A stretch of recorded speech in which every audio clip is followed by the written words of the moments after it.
What's up, guys, and welcome to my review for Fantastic Beasts: The Crimes of Grindelwald. This is the sequel to the film that came out 2 years ago, Fantastic Beasts and Where to Find Them. This is all taking place before the Harry Potter films begin, and in this film it continues the adventures of Newt Scamander and the story that was set up in the first film. I don't really know how much that I could say here without giving anything away. You see in the trailers, you know, that this Ezra Miller character is still walking around. He's in all the posters, you know, so I guess they kind of gave that away. Credence, he is walking around, he's doing his thing, and everyone is looking for him. They're trying to find him. It's kind of like a manhunt, sort of. The movie is sort of like a manhunt for him, in a way, in a sense. And also you have Grindelwald coming to power in this movie.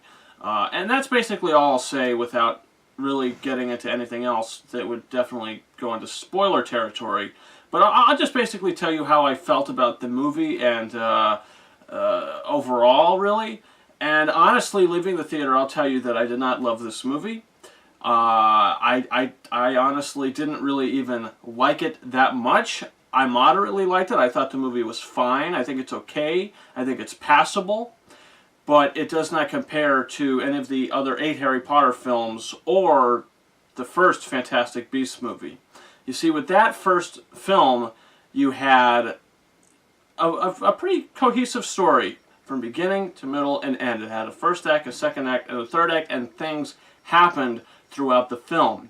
In this movie, nothing really happens. I mean, sure, things happen and things are going on, but nothing really of significance to move the plot forward happens in this film until the third act of the movie, and especially the end of the film. And I don't know, I just feel like this movie didn't really do much to move the plot forward. And some of the things that take place with these characters, Newt Scamander, Tina, Queenie, Jacob, all the characters we had from the first movie, I feel like from where we start in this movie and pretty much how it goes the whole entire film, we kind of take a step backwards rather than taking a step forwards. And finally, when they do decide to start taking steps forward, it's too late in the movie. And then these other things start to happen. Without giving anything away, that's basically all I could say. So the characters, there's no growth, there's really nothing going on here. It's just beginning, middle, and things happen. The end of the movie finally starts to say, okay, look, you know, things are starting to happen now, and we're starting to really get into the meat of it here. But then the movie ends on a total cliffhanger, which you're either gonna buy it or you're not going to buy it. There's something that happens at the end of this film that you're either going to buy or you're not going to buy. That's why they say protect the secrets in all the promotional material anymore. I mean, sure, there are a few things that happen in the movie that are spoiler worthy, I guess you could say. But there's a big sort of thing that happens at the very, very, very, very, very end of the film that personally I didn't buy. I thought it was really too far-fetched, and I don't know, it's hard to say anything without giving anything away, so I'll just leave it at I didn't buy it, and J.K. Rowling is really going to have to write her way out of this and give some really good explanation as to why blank. Because, like I said, the characters don't really move forward in this movie, and that's basically all I'll say without giving anything away. I thought the visual effects were better in this than they were in the first movie. I thought all the acting was very good. But, I mean, even the new characters that were introduced, they have nothing to do. And some of them may have some kind of significance or background story that you might have been interested in. But really, if you think about it, it does not do anything to add to the plot of the movie. It's just fluff. The movie is filler. That's basically what this is, and I hate to say it, but it's entertaining. This movie sort of flew by for me. It's pretty much the same runtime as the first movie, and it flew by. I think that this might be an easier watch than the first one. But overall, I think the first one is a better movie. Overall, I think that's a pretty good movie. This, like I said, I just think it's passable. The score, James Newton Howard's score, I feel like was better in the first film than it is in this movie. You get some callbacks to the John Williams music, very sparingly, and when that does happen, it's great. If you've seen the trailers, all the Hogwarts stuff that's in this movie works for me. It was probably the best parts of the film. The Dumbledore aspect of the movie, Jude Law is playing Dumbledore. He's in this movie. And again, there's nothing that he does. I mean, you get hints of story elements with him, which I was into, I was really interested in. But it's all just set up. And it's all just fluff. This movie really doesn't have a beginning, middle, and an end. It just sort of is there and has an end, and then the next movie, I hope, is going to be better than this. Which I did like this movie, but unfortunately, I just kind of liked it. I just liked it. I didn't really like it, and I didn't think it was pretty good. I just liked it.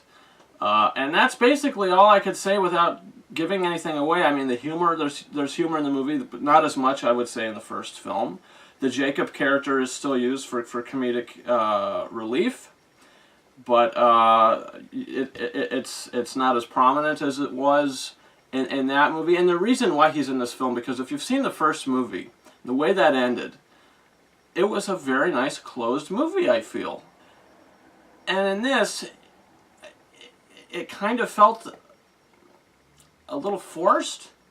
I don't know. And just some of the decisions that characters make in the movie didn't feel justified to me. I don't know. I don't know. I can't really say much without giving anything away. So that's all I'll say for the Fantastic Beasts: The Crimes of Grindelwald. I'm going to give this movie 3 out of 5 stars. I was disappointed by it, but that doesn't mean that I didn't like it. Another movie that comes to memory that I was disappointed by last year, at least I believe it was last year, was Kingsman: The Golden Circle. But only in that case, I don't think that's a good movie. I think that movie fails a lot. This movie, I was disappointed by it, but I didn't dislike it. I mean, David Yates does a fine job directing it. It's a well-shot movie. It looks good. The acting is good. And I was interested enough in what was happening, I guess, but there wasn't a lot really of significance going on. It just felt like a lot of fluff. That's all I'll say. That's all I'm going to say. 3 out of 5 stars for this movie. Guys, comment your thoughts in the comment section. Do you plan on seeing The Crimes of Grindelwald? If you did see it, don't spoil it in the comment section, but please do comment. What did you think about the movie? Are you excited to see the movie? Also, guys, you could subscribe to this channel. This coming weekend, I will be reviewing Widows and Can You Ever Forgive Me, the new Melissa McCarthy film. Depending on if there's going to be an ice storm or a snowstorm or not on this coming Thursday night. I might not be able to get there until Saturday. I'm not entirely sure, but I will definitely be reviewing those 2 movies this coming weekend. Also, tomorrow, guys, if you're interested, I will be going live again for my second part of my Kingdom Hearts 2 Final Mix 2.5, whatever you want to call it, walkthrough. If you're interested in that, come please join the live stream, live chat, or watch on the repeat, share the video, and all that fun stuff, guys. Also, you can follow me on Facebook and Twitter. The links to those are in the description of this video. And you could also follow me on Instagram at KingArises131. I might do a spoiler review for this video. I'm not sure. I might do a spoiler review for the movie. Like I said, there's a lot that happens that is a spoiler and that I would like to touch on, but I really can't. So I might end up doing that. So who knows? Maybe you could expect that on this channel as well. I haven't quite decided yet. But with my Elder Wand replica thingamajig, thank you very much for watching my review for the Fantastic Beasts: The Crimes of Grindelwald. Over and out.